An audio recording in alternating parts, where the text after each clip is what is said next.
Hi there, happy Wednesday. I am Julie Tam, managing broker at Lynn Realty, a brokerage serving generations of clients in the greater Houston area and from around the world since 1981 in sales, leasing, and property management of now more than 300 properties across the area and counting. This is my Smarter Real Estate video series, and it happens weekly on Wednesdays. These videos are shot in one take and not edited, and I take you on my real estate adventures and also teach you some practical strategies to be a smarter buyer, seller, tenant, or landlord. You can find me on har.com as Yao Tam. That website stands for Homes and Rentals, HAR. All right, today I am in a home where I actually made the selections of the materials that you'll be seeing in this home. I'm going to take you on a tour. This home has been listed for sale or for rent, and very quickly we just got it under contract. And so while we still have it, and I'm still the real estate broker selling it for the seller before the new buyer closes on it and then takes over and we can't come in anymore, I want to go ahead and take you on a tour and then also teach you some things in terms of making selections when you are building a new home or if you're looking to remodel. Okay, so some strategies on where to spend a little bit more, maybe where to save, and what's a better selection than another, that sort of thing. Now, here's one caveat. This home was built about 4 or 5 years ago, so things are not extremely current, but there are some materials that are pretty timeless that you still see being put into homes. But a few things, that you may not see anymore. And then of course there's new styles that have come about, but a lot of these looks in here are quite timeless. So let's take a look. Okay, first of all, look at this cool medieval style door with a speakeasy. Okay, so you can unlock it, open it up, and see who's outside. So it's like a peephole. Okay, this type of front door is still very popular. Solid wood, gives you a sense of security. Some people like to have glass or ironwork on the door. Of course, that usually will cost extra. Some level of glass and maybe basic ironwork, like a half door, could be standard with a builder of a new home. But if you're doing a full ironwork or the entire door is iron, then of course that's going to cost you a lot more. Okay, as you can see, the flooring in this home is wood. Okay, what you see here is engineered wood flooring. That's real wood, but it's not put in raw in the house, okay? It comes in boxes or in panels in different pieces. And so each piece, as you can see along the seams, can be popped up and replaced if need be, okay? But you can't restain this type of wood the traditional way, like you could with the wood on the stairs. So these are oak treads, okay? This is installed raw, so you would see it in here just as the raw wood, and they come and stain it here. So it can be sanded down and restained. And then the risers, which is this part, are painted in this home. Okay, I hope you're not looking really closely at my nails because I painted them about 1 week ago. I don't have time to touch up and do all that. So there's little chips here and there. It's just a little FYI if any of y'all are really into beauty and fashion out there. I'm not that perfect, okay? All right. So when we're looking at flooring like this, okay, wood flooring is still very popular and very desirable.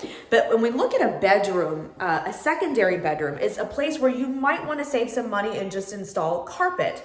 You don't have to install anything really fancy. The thicker the pad, the more expensive you're going to be looking at. And of course, the type of carpet, like the quality and that sort of thing. So of course, if you want to pay extra for something you're going to enjoy, great, if you can justify it. But if you're looking to resell the home and get the most value and most bang for your buck and not overspend, then these are some things you want to think about.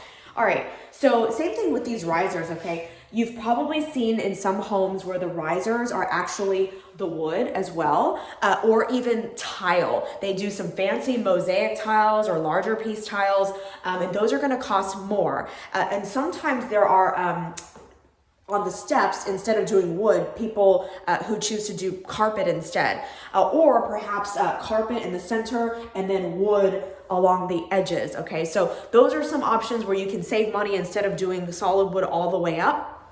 And then the spindles, these balusters, this is a more basic design.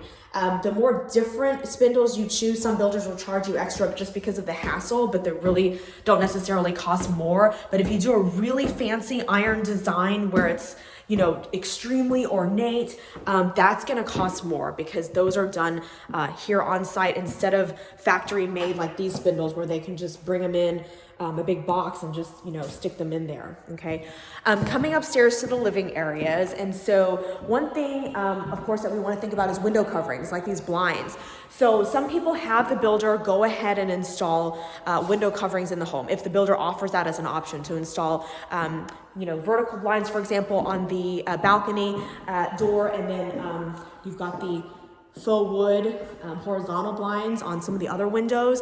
So if the price is actually good, or if the builder's willing to throw it in for free, go for it. But blinds are something you can easily get installed after you move in without a lot of hassle or disruption. So check pricing with other, window companies and, see what they're offering. Things like lighting, okay? So if you're looking at the basic builder lighting package, it may be nice enough for the home that you are buying, because they usually provide something that's gonna be in line with that price range. But if you want something extra fancy, you can have the builder do an upgrade, but sometimes they don't even offer that. So you might just then, after you move into the home, go ahead and uninstall that light fixture, try to sell it, somehow, and then buy yourself a light fixture that you will like for that particular room. Okay, so here is a look at granite countertops, which is still, the most popular type of countertop in homes that are even starting as low as in the 100s to 200 something $1,000s. You don't need to have a luxury home to have granite countertops.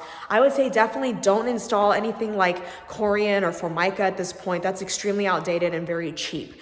Of course, if you're building a home that's very inexpensive, that's a different story. But I'm talking about if you're buying a mid-range home up to a luxury level home, you want to go with granite.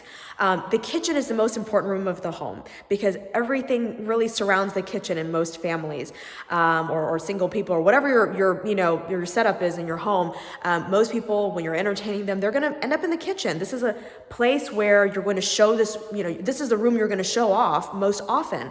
So if you're going to splurge and get a nicer, higher level granite than just your basic level 1, do it in the kitchen, because here's where you'll get the most bang for your buck. Don't spend it in the secondary bathrooms that aren't as important, okay? The powder bath is also somewhat important because your guests will see it.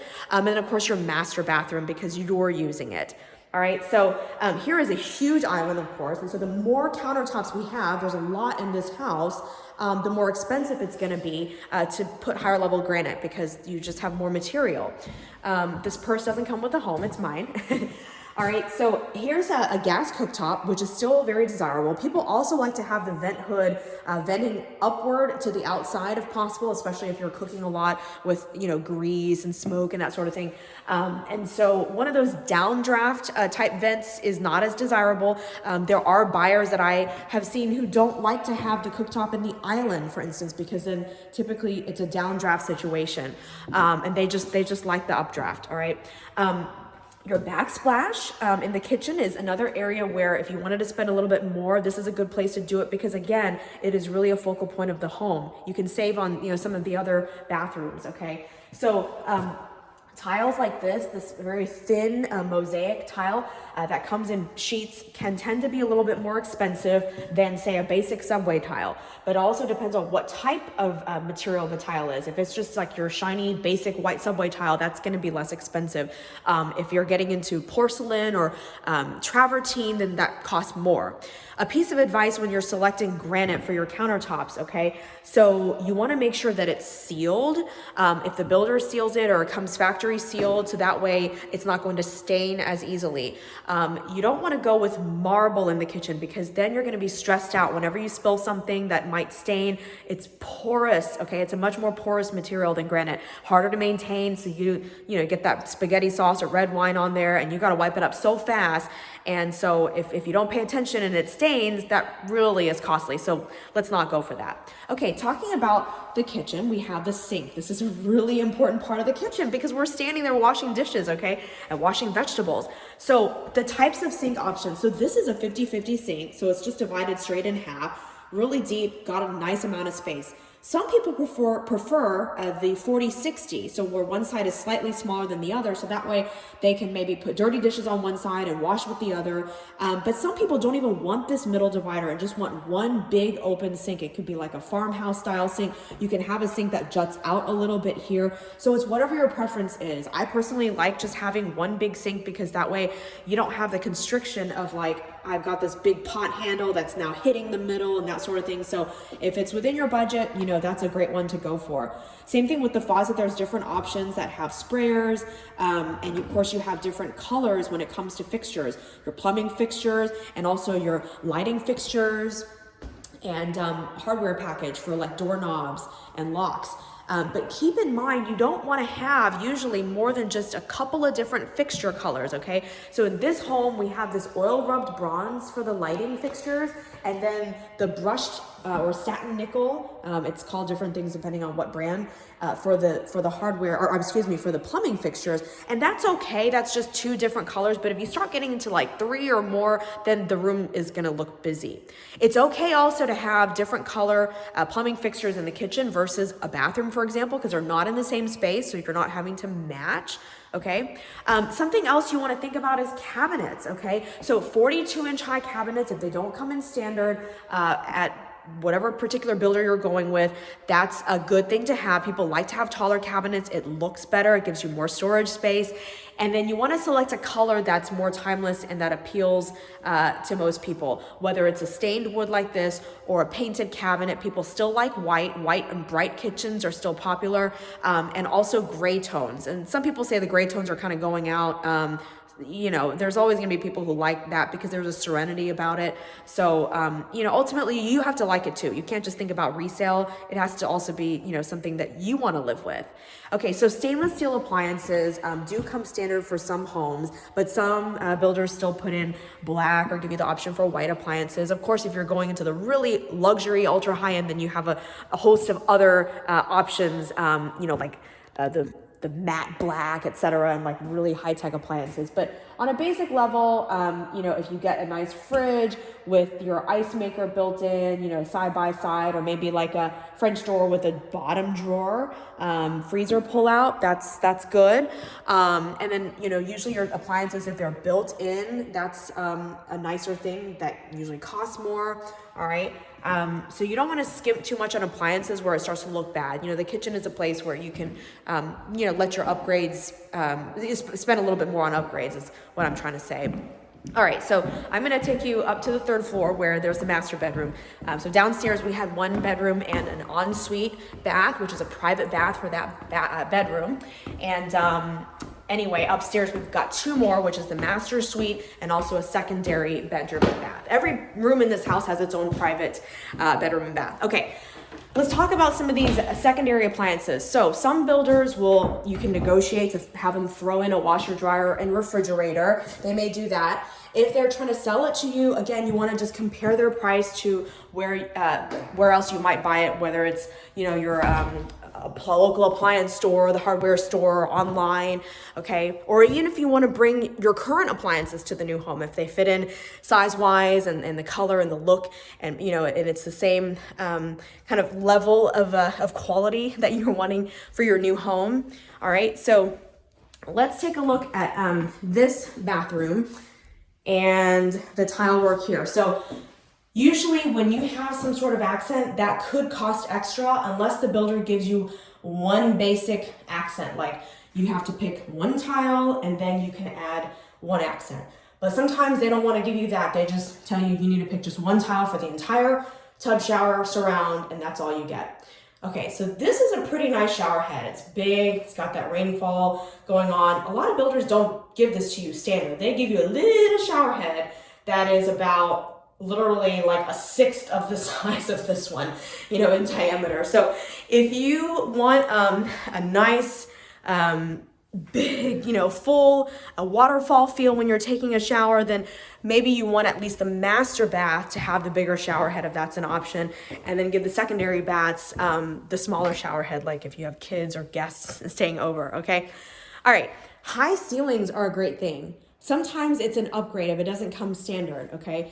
But like, if you're looking at ceilings that are 9 feet or below, that really starts to feel very low, and that doesn't really feel good. So the higher, just the airier, okay? You don't need to go crazy and go above 12 foot, though some builders today, depending on the level of home you're buying, will give you a 12-foot ceiling as standard. But otherwise, it can be 11, and that's still pretty high.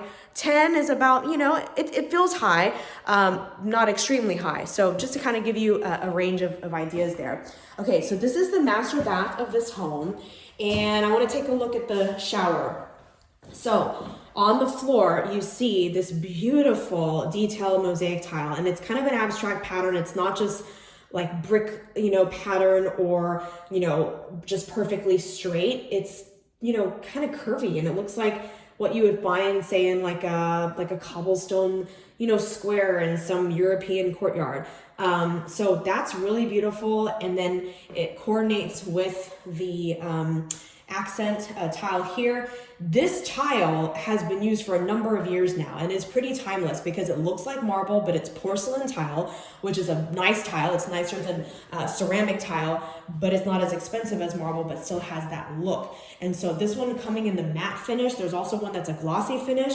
I have it in my own home, and it's beautiful. So it just gives it a really clean, bright look, and just very white everywhere. Okay, let's talk about shower door, okay? All right, so this shower looks really nice because you don't have a lot of metal framework like you see with some homes.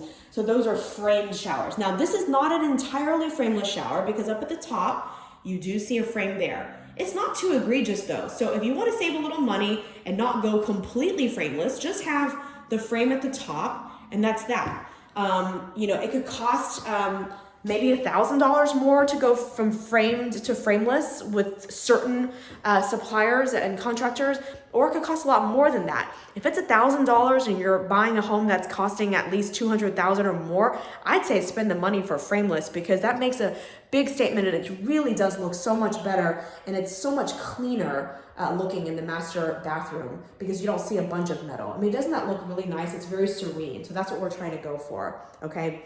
So there's so many other details and things that you can select for a home and different options to look at.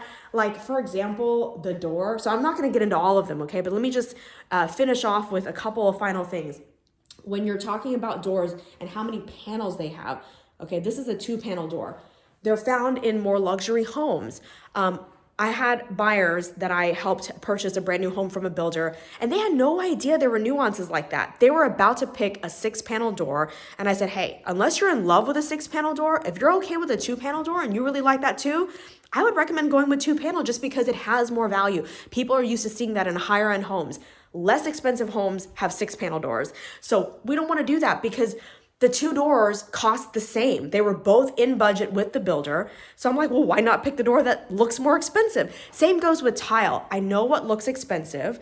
And so again, with buyers, I have had them tell me which tiles they like, and they've laid out a few selections, and I'm like, okay, if you've narrowed it down to these few and you're okay with any of them, you're just trying to make the tough decision of which one, let me tell you which one looks more expensive and is going to appeal to the most buyers out there. Because if you're okay with any of them for your own personal liking, then the next step is we want to do something that is going to be better for resale, so that you have that resale value. So these are the types of things that I walk my buyers through when they go and purchase a new construction. Some people just think that, oh, well, if it's new construction, it's easy. I can just go in and make selections, just what I like. And, I don't need a realtor to come and help me. But really, there are so many things from start to finish, from reading that long builder contract and negotiating anything for you and getting free things thrown in, trying to get the price reduced based on the negotiation strategies that I employ when I look at the comps and when I look at maybe if there are competing builders in the area, looking at whether it's an inventory home versus one that is a lot that hasn't been built yet and we're going to put a home on it, and what timeline we're looking at. So there's all different areas where I can come in and assist with that. So if you are looking for representation, please reach out to me. And if you have any questions in general, you can reach out to me as well by commenting or sending me a message on YouTube or Facebook. And I hope you'll like and subscribe and continue to watch and learn each week with me on this Smarter Real Estate video series. I'm also open to your ideas. If you want to see any topics that I would cover in the future, please let me know. All right, thanks so much for watching, and y'all have a great week. Bye-bye.